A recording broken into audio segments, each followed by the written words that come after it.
I came through. You know I came through with the fuego. You know I came through. Hey, you know I came through. You know I came through with the fuego. You know I came through. Hey, you know I came through. Nowadays I cannot lay low. I cannot lay low. Yeah, I cannot lay low. You know I came through with the fuego. You know I came through with the fuego. You know I came.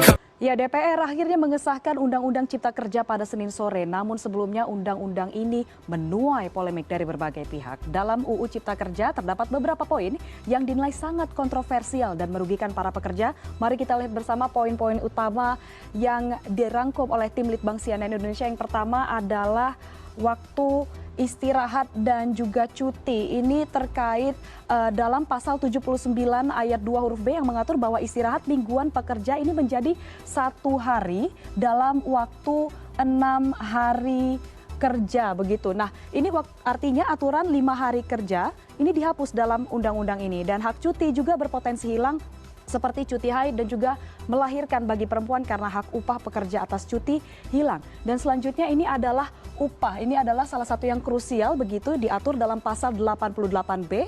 Pasal ini mengatur tentang standar pengupahan berdasarkan waktu alias per jam begitu. Dan berdasarkan pasal ini pengupahan diterapkan berdasarkan satuan waktu dan juga satuan hasil. Karena itu tidak sedikit yang menganggap bahwa skema pengupahan ini akan menjadi dasar bagi perusahaan untuk memberlakukan penghitungan upah per jam.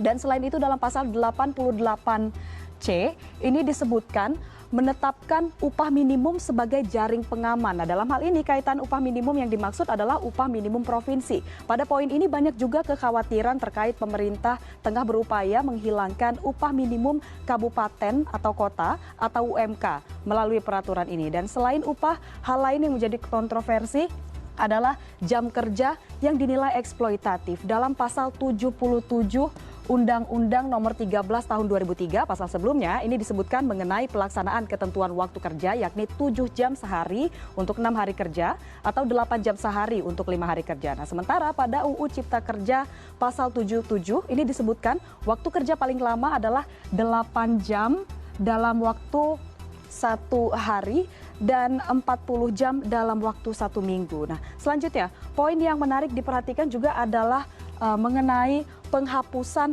pasal 59 Undang-Undang Ketenagakerjaan yang mengatur tentang syarat pekerja waktu tertentu atau biasa dikenal dengan istilah pekerja kontrak. Dengan dihapuskannya pasal ini dalam Undang-Undang Cipta Kerja, maka tidak ada batasan aturan sampai kapan seseorang pekerja ini bisa dikontrak, dan akibatnya bisa saja pekerja kontrak tersebut menjadi pekerja kontrak seumur hidup. Nah, kita lihat poin selanjutnya adalah terkait tenaga kerja asing. Ini yang salah satu yang paling ditentang oleh serikat pekerja, yaitu pasal 42 yang mengatur tentang kemudahan para pekerja asing. Nah, dalam pasal tersebut disebutkan bahwa setiap pemberi kerja ini hanya diwajibkan membeli atau memiliki pengesahan rencana penggunaan TKA dari pemerintah pusat. Nah, ini berbeda dengan sebelumnya. Jika ini disahkan, maka tenaga kerja asing sudah tidak diharuskan lagi untuk mendapatkan izin tertulis dari menteri atau pejabat yang ditunjuk. Kemudian pernyataan atau pertanyaannya adalah ini siapa yang lantas bisa dimintai pertanggungjawaban atas kualitas dari para tenaga kerja asing ini.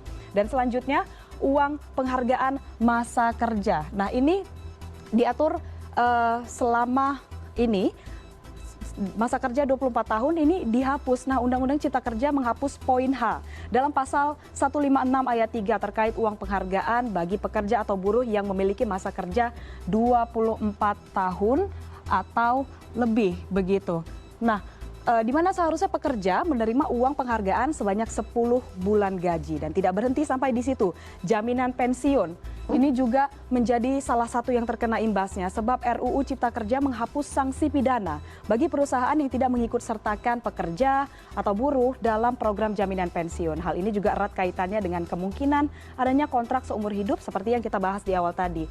Dan yang terakhir adalah terkait pesangon. Ini dalam Undang-Undang Cipta Kerja ini nilai pesangon dikurangi dari 32 bulan upah menjadi 25 bulan upah dengan rincian 19 bulan dibayarkan oleh pengusaha dan 6 bulan dibayar oleh BPJS Ketenagakerjaan. Lalu dari mana BPJS Ketenagakerjaan ini mendapatkan dana untuk membayar pesangon?